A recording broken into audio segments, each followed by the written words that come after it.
Now, my next guest is allowed to be one of the biggest name droppers in the music business because, wait for this, he has worked with everybody from Stevie Wonder to Ray Charles, Paul Anka, Barbra Streisand, Whitney Houston, Celine Dion, Quincy Jones, Lionel Richie, Shaka Khan, James Brown, Aretha Franklin, and a whole load more. It's Skyler Jett. How are you, sir? I'm staying blessed with no stress, and I'm staying away from the devil's mess. Fabulous, fabulous. We'll talk about some of the big names you've worked with in a second, but you're here in Belfast for Belfast Alternative Fashion Week, aren't you? It's wonderful. Just the word equality is amazing. And my friends here, Shelley Rogers and Karen Shelley, they came up with this concept of equal. And it's no matter where you come from, we're all equal. And then what they do is go and get these amazing designers to make clothes for people that have beautiful spirit. Yeah. So they're all coming down, but you know, it might be one guy with one, but everybody's got beautiful spirit, man. They put these clothes on them, and I fell in love with their concept, and I want to be involved. And were you always into fashion? Because you're very well dressed today. I fooled them again. Let's talk music. Some of the big names you've worked with over the years. I mean, you've been on 2 of the biggest movie soundtrack albums of all time, haven't you? I feel blessed, bro. Single parent child. Yeah. And to be, you know, in rooms with these people and their spirit, and you know, just that phenomenal type of talent, you know. Yes, it's wonderful. I've been on so many records and it's successful records. Not all of them successful, but I've been blessed to be on a lot of successful records. Bodyguard with Whitney Houston. Yeah. That must have been a dream come true. Well, nobody knew how big it was going to be, right? And she's acting, I think, for the first time or something like that. But no, you know, I was on I'm Every Woman, and I arranged some parts on there and stuff like that. And the cool thing is when you know, you hear it on the radio, you're in your car and you're like, whoa, whoa, yeah, it's a beautiful thing, man. Yeah. And then Titanic as well. Doesn't get any bigger than Titanic, but you were telling me a few minutes ago, you didn't again know how big that was going to become. We didn't. As a matter of fact, the producer goes, man, come on here, guys. And as we at the board, and they try to do this movie Titanic again. He said it just like that. Yeah. Like you know, it's like it's gonna be another failure or something, right? And shoot, well, he produced a lot of the music for Mariah Carey. Yeah.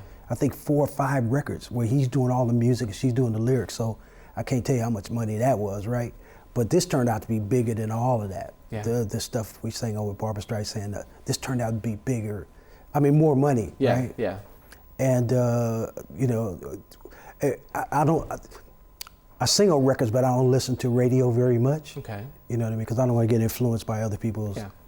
But at the same time, my friends would call me up. Hey man, I just heard you again. You was on this station. Ooh, look, turn it on. Now turn on the radio. Whoa, whoa. And, you know, all of a sudden, man, you know, it's at the Grammys and it's at the Oscars and the American Music Awards, and they're using our backgrounds on that. Yeah. It's really, really cool. You've worked with so many big names. If I asked you to choose one of your favorites, who would it be?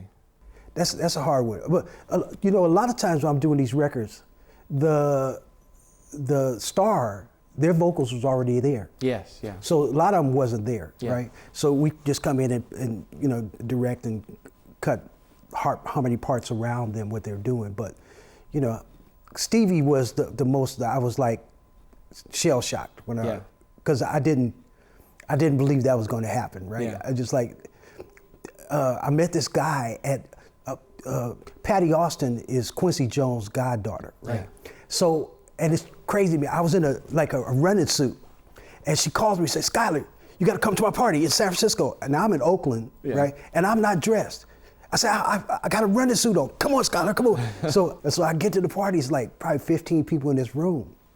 And there's one guy on there, in there, his name is Ricky Minor. He's sitting right next to her. Ricky Minor is Whitney Houston's musical director. Wow. And Britney Spears and Usher and all that, right? So I don't know who the guy is. So she goes, that's Skyler right there. And he came over to me. She said, oh man, he's like, I heard all the records you've been on. I'm like, who are you? I'm like, who is this dude, right? How would you know anything like that? So he goes, Skyler, check it out. I got $5 grand. can you come down and sing some background? I'm doing this little cable show. Yeah. He said it like that. Little cable show. Yeah, a little cable yeah. show. And I'm like, okay, so I got to learn about 27 songs in the background. Now, I'm the only male background singer. I got 3 girls with me, right? So now we get here, it's a huge studio. I mean, a big, huge band, right? And he sent me, it's the OJs and this Stevie Wonder, and I'm thinking somebody else is gonna be singing these songs. Yes, yeah. When I get there. Yeah. So, you know, no, we get to the sound check, man, at the studio, at the theater, right? And so I had already sang with all these big gospel songs, you know, I'm like, this is crazy. So it got to Stevie Wonder's time, right? Yeah. I'm going, I know damn well I'm not singing with Stevie Wonder. Don't tell me he's showing up here, right? Y'all can come get me now. God, you come get me. This is it. So anyway, instead of him coming out the side like this, out of, you know, the stage, they came from the entrance of the place. And it's about 27 people walking down. There's nobody in the theater. And they're walking down, there's all these people. And I'm like, damn, Stevie's tall. I didn't know he was that tall. You know what I mean? Yeah. So he comes up on the stage, man. And they got the piano out there, and he gets on the piano. And I'm just like palpitating. I'm like, course, yeah, I'm about to sing Stevie. This is great. So next thing you know, the first thing he plays is Bach. Right, okay. He starts warming up on Bach. Right. This is crazy. Yeah. I think he about to play some Stevie Wonder. Yeah, exactly, or at least yeah. two. Yeah. I'm like, this dude's blind, right? So next thing you know, stage left, Eddie from the OJs. Yeah. He's walking in, he got a towel on, he's walking in back, and he's talking to the manager, right? And Stevie stops playing. Eddie? Wow. And he say, hey, Stevie, how's it? And he went back to playing Bach. So the kids are good, the grandkids, and he's still playing Bach, man. I was done. Brilliant. I Wow. said, I'll never do anything compared to this guy. He blind and playing Bach, you know. But this show was for Lou Rawls. Remember Lou Rawls? Yeah, of course, yeah. So, and it's crazy because Lou died 8 months later, right? Right, yeah. And we did this at the Kodak Theater on Hollywood Boulevard, and you know, the whole thing was for him because he had cancer. Yes, yeah. And the beautiful thing is like in the audience, they had this big couch set up and had him and his wife surrounded by, you know, oh, wow. and the whole show was about Stevie and everybody else. They had to sing one of Lou Rawls' tunes Yes, yeah. back to him and then do one of their songs. Oh, wow. That's amazing. And man, it was just like, you know what I mean? Oh man, God, it's so beautiful. And then I must say, Aretha, working with Aretha was, I sang on the background for Through the Storm. It's a song. Oh, with Elton. Do you know that song? I know that song, yes. I sang background on that, man, back in the day, man. Wow. I'm like, I got two in one. Come on, baby, this is all good. Yeah. And I see on your list as well, as I look down here, Shanna Morrison, Van's daughter. Yes. Yeah. Shanna and I wrote a song for women's empowerment with another friend of mine, and it's just really wonderful, man, because I you know, as what I do now is totally different how I got here. Yeah. You know what I mean? Yeah. But yeah, I know Shanna well. Her dad had she was raised like in Marin County, which is a little right over the Golden Gate Bridge in San Francisco. And she still has her dad's house there, you know what I mean? Yeah. And we used to hang out, man, just a big party house, right? Wow. Yeah. Excellent. What about your own music? Are you releasing some stuff at the minute? What have you got happening? I'm glad you asked that.